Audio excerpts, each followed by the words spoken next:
Hello 11 class. आज maths में हमारा थर्ड चैप्टर ट्रिग्नोमेट्री फंक्शन त्रिकोणमिति फलन पढ़ने जा रहे हैं। ठीक है, तो इसके पहले आप 10th क्लास में भी आपने ट्रिग्नोमेट्री पढ़ा होगी। ट्रिग्नोमेट्री कहाँ है, ठीक है, और इसका इस्तेमाल कहाँ होता है। तो इसका इस्तेमाल अभी तक तो हमने त्रिभुजों की माप के लिए, उनकी भुजाओं को ज्ञात करने के लिए इसका इस्तेमाल करते रहे। ठीक है, यहाँ पर थोड़ा सा इसमें हट के रहेगा, वही सी टाइप का है लेकिन थोड़ा सा हट के। तो सबसे पहले कोण की अगर हम बात करेंगे कि रेखा गणित में अगर कोणों को मापा जाता है तो मापा क्या है, ये अक्ष हुए हमारे पास एक एक्स अक्ष है, दूसरा वाई अक्ष है। अगर एक्स अक्ष से हम क्या करेंगे, एंटी क्लॉकवाइज, ठीक है, ये घड़ी की विपरीत दिशा में घूमेंगे तो क्या होगा, ये जो कोण लेते हैं वो कैसा होता है, धनात्मक होता है। इसका उल्टा अगर हम एक्स अक्ष के नीचे जाते हैं या फिर कहीं पर भी लेते हैं, क्लॉकवाइज हम घूमेंगे, जो हमारा जो भी दिया है, ये मान लीजिए एक रेखा दी, उसको मैंने ऐसे घुमाया या ऊपर हमने ऐसे घुमाया, तो एंटी क्लॉकवाइज घूमने पे जो एंगल बनेगा वो कौन सा होगा, नेगेटिव लेंगे, उसको ऋणात्मक लेते हैं। ठीक है, तो ये आपको याद कर लेना कि कहाँ पर किस डायरेक्शन में एंगल को पॉजिटिव लेना, किस में नेगेटिव लेना। अब हम कोण को मापने की पद्धति के बारे में पढ़ने जाएंगे कि कोण को नापने की जो है इकाई क्या है। तो कोण को नापने की जो इकाई है, दो इकाइयों में प्रचलित, एक पास्टिक पद्धति और दूसरा है वृत्तीय पद्धति। ठीक है, पास्टिक पद्धति आप जानते हैं, क्या जानते हैं कि हमारे पास जो वृत्त दिया है, ठीक है, जो वृत्त दिया है, इस वृत्त को अगर हम देखेंगे तो चार भागों में अगर हम बांटते हैं, पूरा एक वृत्त को अगर हम सेंटर से नापते हैं तो कितने कोण होते हैं, 360 डिग्री का कोण होता है। इसको हम चार भागों में बांट देते हैं तो 90 90 90 90 90 के चार भाग मिलते हैं। ठीक है, तो यहाँ पर यही बोला गया है कि इस पास्टिक पद्धति में एक समकोण को 90 बराबर भागों में बांटा जाता है। ठीक है, कि एक समकोण लिए, मतलब जो 90 डिग्री का जो लिया उसको कितने भागों में बांटा, 90 बराबर भागों में बांटते हैं, और प्रत्येक भाग को क्या बोलते हैं, एक अंश, 1 डिग्री कहा जाता है। ठीक है, 90 भागों में बांटा हमने और उसको हम क्या बोलेंगे, एक अंश या 1 डिग्री कहते हैं। एक अंश को, कोण को, अब जो 1 डिग्री बचा है, ठीक है, अब 1 डिग्री जो बचा है इसको हम क्या करेंगे, 60 बराबर भागों में बांटेंगे तो एक भाग कितने के बराबर होगा, 1 मिनट के बराबर होगा। ठीक है, तो एक भाग कितना होगा, 1 मिनट के बराबर हो जाएगा। फिर 1 मिनट को हम 60 बराबर भागों में बांटेंगे तो एक भाग कितने का हो जाएगा, 1 सेकंड का हो जाएगा। ठीक है, तो इसको ऐसे ही बांटेंगे, अगर हम इसको पूरा 360 को 4 भागों में बांटे तो 90 90 90 के बटे हैं, 90 को 90 बराबर भागों में बांट दिया तो एक भाग को हम क्या बोलेंगे, 1 डिग्री।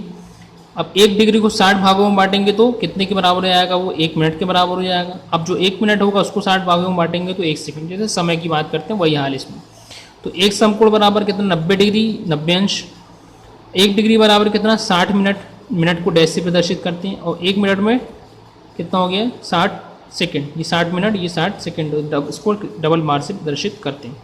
ये तो कोण की जो इकाई है, जो अभी तक अपन मापते आए हैं, जो अभी तक आपने 10th में पढ़ी होगी, 10 डिग्री 15 डिग्री, ये वो वाली इकाई हो गई। ठीक है, अब हमें दूसरी पढ़ना है जो कि वृत्तीय रूप में पढ़ना है। तो वृत्तीय रूप में मापने के लिए जो कोण की जो इकाई होती है वो क्या होती है, रेडियन होती है। ठीक है, 1 डिग्री को हम किससे प्रदर्शित करते हैं, 1 रेडियन से प्रदर्शित करते हैं। अब रेडियन क्या है, रेडियन में कैसे निकालेंगे, इसके लिए इसके ऊपर हम आते हैं। ठीक है, तो हमें पता है कि वृत्त में अगर हमें कोण निकालना रहता है तो फार्मूला हमारे पास क्या होता है, कोण बराबर चाप बटा त्रिज्या। ठीक है, चाप बोले तो चाप की लंबाई, परिधि की जो साइड का जो कटिंग होती है उसे हम परिधि की लंबाई बटे त्रिज्या, इसको हम क्या बोलेंगे, चाप बटा लंबाई को हम क्या उससे प्रदर्शित करते हैं, रेडियन से प्रदर्शित करते हैं। अब इसको रेडियन में कैसे निकालना है, अब अगर हम वृत्त लेते हैं और वृत्त को अगर हम पूरा नापते हैं, वृत्त को हम पूरी परिधि नापेंगे, ये पूरी परिधि कितनी आएगी, लंबाई जो किसके बराबर होगी, परिधि की, और परिधि का मान कितना होगा, 2πr। तो भागों की अगर हम कुल संख्या निकालते हैं तो चाप की जो कुल लंबाई है, पूरा वृत्त लेते हैं, उसकी लंबाई कितनी हो गई, 2πr बटा, और जो त्रिज्या पहले से फार्मूले में हो, ये r से r कैंसिल, बराबर कितना आ गया, 2π। मतलब जो भाग, जो वृत्त के कुल भाग होंगे, जो वृत्त हम लिए हैं उसकी माप कितनी होगी, 2π। जो कि अभी डिग्री में लेते रहे तो कितना लेते रहे, 360 लेते रहे। यहाँ पर हम क्या, अगर पाई के टर्म में लेंगे तो पूरा जो 360 है वो किसके बराबर हो जाएगा, 2π के बराबर हो जाएगा। तो यहाँ हमने वही लिखा है कि 2π जो है, जो हमारा आया है वो 2π किसके बराबर, 4 समकोण के। 4 समकोण, जैसा भी हमने बताया कि 360 को हम 4 भागों में अगर हम बांटते हैं तो कितने समकोण आएंगे, हमारे पास 4 समकोण आएंगे। जो 2π आया है हमारे पास, जो कुल भाग उसकी लंबाई अगर वृत्त से लेते हैं तो कितना है, 2π। ठीक है, जो 2π है वो किसके बराबर है, 4 समकोण के बराबर है। तो 2 पाई रेडियन इक्वल 4 समकोण, यहाँ एक रेडियन की वैल्यू निकालेंगे और 2 पाई कहाँ जाएगा, अपॉन में आएगा, तो 4/2 पाई समकोण।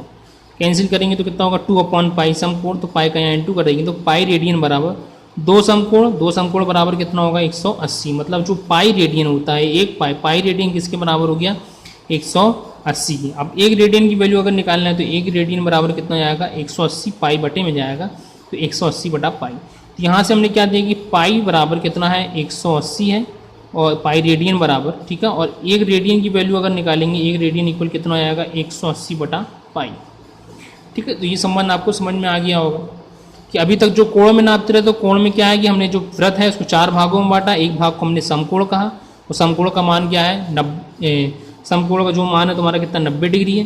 फिर उसको हमने कितने भागों में बांटा, एक भाग को हमने 60 में बांटा तो 60 मिनट कहलाया, फिर 1 मिनट को कितने भागा 60 में बांटा तो क्या होगा सेकंड आया, तो वो डिग्री वाला हो गया।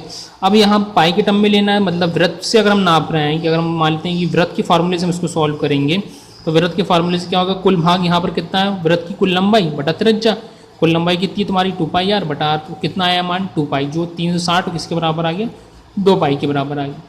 और उसको हल करने पर हमारा क्या है कि पाई रेडियन बराबर कितना होता है 180 डिग्री, और एक रेडियन बराबर कितना होता है 180 बटा पाई, ठीक है। ये पाई में नापने की हो गई, ये डिग्री में हो गई, और ये किस में हो गई रेडियन में, कैसे हम कोण को नापते हैं, ठीक है। तो इस वाले में ये फार्मूला आपको लगेगा। अब हम क्वेश्चनों पे आते हैं कि हमें कुछ क्वेश्चन करना है, ठीक है। पहली एक्सरसाइज पे आप आ सकते हैं इसकी हम फर्स्ट एक्सरसाइज पे हम आते हैं। फर्स्ट एक्सरसाइज पे जो हमें क्वेश्चन दिए हैं, क्वेश्चन हमें दिए हैं कि क्वेश्चन आप देख ले चाहे तो, क्वेश्चन हमें ये दिया है, निम्नलिखित कोणों को रेडियन में व्यक्त कीजिए। मतलब जो यहाँ कोण दिए हैं वो किस में दिए हैं, हमारे डिग्री में दिए हैं, डिग्री में दिए, हमें किसको में व्यक्त करना है रेडियन में, ठीक है। जैसा हमने अभी पीछे बताया कि कोणों को अभी तक हम सिर्फ डिग्री में लेते रहे, अब यहाँ पर क्या आ गया रेडियन, मतलब कि पाई के टर्म में बदलना है, तो इसको कैसे करेंगे, ठीक है। तो क्वेश्चन पे हम आते हैं। पहला क्वेश्चन हमें जो दिया है, कितना दिया है 30 डिग्री को हमें पाई में बदलना है, ठीक है। तो अभी हमने जैसा आपको बताया है कि क्या बताया अभी हमने आपको कि पाई रेडियन बराबर क्या होता है 180 डिग्री होता है, ठीक है। और एक रेडियन की बात करेंगे तो एक रेडियन निकालेंगे तो एक रेडियन बराबर क्या होगा 180, पाई कहाँ जाएगा नीचे आएगा, तो 180 बटा पाई, ये आपको याद रखना है, ठीक है। तो ये रेडियन में हो गया। अब यहाँ लेकिन डिग्री में दिया है, हमें रेडियन में नहीं दिया है कि हमें जितना रेडियन निकालना है। अगर हम डिग्री में निकालेंगे यहाँ से, तो 1 डिग्री बराबर, अगर हम डिग्री से निकालते हैं तो 1 डिग्री बराबर क्या होगा पाई, और 180 कहाँ जाएगा बटे में जाएगा, ठीक है। तो 1 रेडियन बराबर 180 बटा पाई, ठीक है। ये रेडियन का मान हो गया। डिग्री का निकालें तो डिग्री बराबर कितना हो गया पाई बटा 180। अब हमें 1 डिग्री 30 डिग्री का मान निकालना है, तो 1 डिग्री बराबर कितना है पाई बटा 180 है, तो 2 डिग्री बराबर कितना आएगा 2 पाई बटा 180। इसी तरह 3 डिग्री बराबर कितना आएगा 3 पाई बटा 180। हमें किसका निकालना है 30 डिग्री का निकालना है, 30 डिग्री बराबर कितना आएगा 30 पाई बटा 180। 0 से 0 कैंसिल करोगे तो कितना आएगा 6, तो कितना आ गया 30 डिग्री बराबर पाई बटा 6 का है ये रेडियन। ये ऐसे इसको कन्वर्ट करते हैं कि अब हमें कोण में नहीं लेना है, कोण में नहीं लेना है, किस में लेना है, आप लोगों को रेडियन में लेना है, ठीक है, माप में लेना है, ताकि हमें वृत्त में कहीं पे यूज़ आएगा तो उसको हम कर सकते हैं। तो उसको कैसे कन्वर्ट करेंगे, बिल्कुल आसान है, डायरेक्ट हमने यहाँ से 1 रेडियन बराबर कितना है 180 बटा पाई, और 1 डिग्री बराबर कितना है पाई बटा 180। तो यहाँ से 2 डिग्री का मान 2 होगा, 3 डिग्री का 3 होगा, 30 का 30 होके सॉल्व कर लिया। आसान क्वेश्चन था, ठीक है। तो अब अगर कोई हमें बोलेगा 30 डिग्री, तो 30 डिग्री ये कि हम अगर रेडियन में पूछेगा तो रेडियन उसका मान कितना होगा पाई बटा 6। एक क्वेश्चन और कर लेते हैं इसका अपन, ठीक है। दूसरा क्वेश्चन पे आते हैं। दूसरा क्वेश्चन हमें जो दिया है इसमें मान लीजिए लास्ट क्वेश्चन इसका जो दिया है 135 डिग्री दिया है, तो अब इसको बार बार चाहे तो लिख सकते हैं, लेकिन हमें पता है कि 1 डिग्री बराबर कितना होता है पाई बटा 180 होता है। तो इसी तरह 2 डिग्री की बात करेंगे, 2 डिग्री बराबर कितना होगा 2 पाई बटा 180। डैश डैश डैश इस तरह सबका निकालते हम कहाँ पहुँचेंगे 135 डिग्री पहुँचेंगे, तो 135 डिग्री बराबर कितना हो जाएगा 135 पाई बटा 180। अब इसको कैंसिल कर दो, जो भी कैंसिल हो रहा, तो 5 दूनी 10, 5 सत्ते 35, 5 से काटेंगे तो 5 तिया 15 और 3 बचेगा तो कितना 5 का 30, ठीक है। और देखेंगे तो ये 3 से जाएगा 3 नाम 27, 3 एकम 3, 3 दूनी 6, 3 से फिर जाएगा 3 दूनी 3 तिरका 9, 3 चौके 12, तो कितना हो गया 3 पाई बाय 4। तो 135 डिग्री बराबर हमारा कितना आ गया 3 पाई बाय 4 रेडियन, ठीक है, इसको हमने रेडियन में कन्वर्ट कर दिया है। ठीक है, तो ये थे क्वेश्चन को, जिसके और भी क्वेश्चन इसमें दिए बिल्कुल आसान है, आपको आसानी से बन जाएंगे। ठीक है, सेकंड क्वेश्चन पे आते हैं। इसका जो फर्स्ट एक्सरसाइज का थर्ड क्वेश्चन हमारा क्या है कि अब हमें दिया है रेडियन में दिया है, हमें क्या रेडियन में दिया है, उसको किस में बदलना है, डिग्री में बदलना है, अंश में बदलना है, अंश में बदलना है। तो पहला क्वेश्चन दिया हमें π/3, π/3 दिया है, ये रेडियन में दिया है, हमें क्या करना है, इसको अंश में बदलना है, मतलब कोण में बदलना है। तो इसके लिए हम क्या करेंगे, इसको सेम अभी हमने आपको जैसा बताया, क्या बताया कि पाई रेडियन बराबर, एक पाई बराबर कितना होता है, 180 डिग्री होता है। अभी हमें पाई रेडियन चाहिए, तो एक रेडियन निकालेंगे तो एक रेडियन बराबर कितना जाएगा, 180 डिग्री बटा पाई, पाई बटे में जाएगा। अब हमें किसका निकालना है, π/3 का निकालना है। ठीक है, तो π/3 का निकालेंगे तो π/3 रेडियन बराबर कितना हो जाएगा तुम्हारा, यहाँ π/3 का क्या कर दिया, गुणा कर दिया, इंटू 180 बटा पाई। ये पाई से पाई कैंसिल, 3 छंग 18, 0 कितना आ गया, 60 डिग्री आ गया। तो π/3 जो रेडियन है वो किसके बराबर है, 60 डिग्री के बराबर।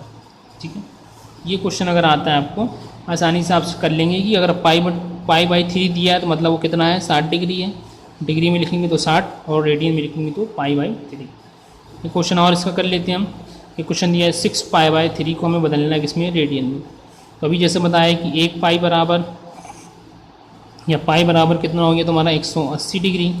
ठीक है, तो तुम्हारा एक रेडियन बराबर कितना आएगा, एक रेडियन बराबर 180 बटा पाई। तो यहाँ 6π/3 का करना है तो क्या होगा, 6π/3 गुणा 180 बटा पाई। ये पाई से पाई कैंसिल। ठीक है, पाई से पाई कैंसिल, सॉरी क्वेश्चन में जो है 6π/5 है ना, यहाँ 5 है, तो पाई से पाई कैंसिल हो जाएगा। ये 6 है तुम्हारा इंटू में, कैंसिल करेंगे यहाँ 5 या 15 बचेगा 3, 5 छक्का 30, और कुछ तो यहाँ पर कैंसिल के लिए नहीं बचा है, 6 का मल्टीप्लाई कर देंगे तो 6 का, तो ये आया था 36 की 86 3 6 18 3 21 पाई, ये 21 डिग्री। तो 6π/5 जो है डिग्री में कितना आएगा, 216 डिग्री। तो ये इस तरीके से हम इसको कन्वर्ट करते हैं। ठीक है, तो इस वाले वीडियो में इतना ही। इसके कुछ क्वेश्चन दिए हैं, आपको डेफिनेशन चाहे तो लिख सकते हैं कि कैसे हमने ये जो हमने शुरू में बताया बुक से देख के कि कैसे पाई को रेडियन में और रेडियन को पाई में कन्वर्ट किया, वो फार्मूला आप लिखना है बुक से जो हमने टिक लगा बताया है। उसके बाद क्वेश्चन दिए हैं, कुछ क्वेश्चन को आपको घर पे लगाना है। ठीक है, तो उस वीडियो में इतना ही, बाकी अगली क्लास में बाय।